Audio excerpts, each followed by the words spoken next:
So here I am without the intake manifold. Went ahead and put it on the side. I got a little something I need to show you guys about that. As expected, all the valves are pretty disgusting, full of carbon. I don't know that you'll be able to see it from here.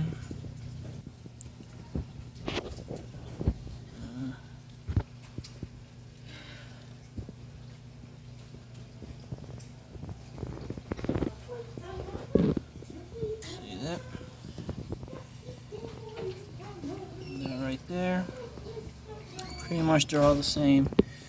Some are really, really bad. So all that means is once I clean it up, see the valve stem right there? Yeah, that's bad. Well, that means when I clean it up, it's gonna be that much better than what it was. So that's a positive. Now, negatives. Found out that there was something going on with the intake manifold, and this is how I found out. Let's see if I can shine a light. See that piece in there?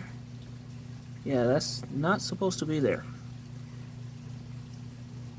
That's supposed to be in the intake manifold, and that's on that side, and I had one on this side as well. Let me see if I can find what that piece is.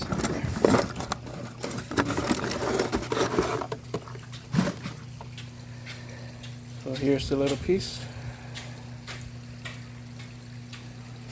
Okay. Now these pieces are used to control how the intake manifold opens and closes the low end and top end, I guess tunnels, the intakes, so that you can get low end torque and top end horsepower. So as you can see, even the little lever here is loose, so everything's broken. And there's a whole bunch of carbon buildup here too.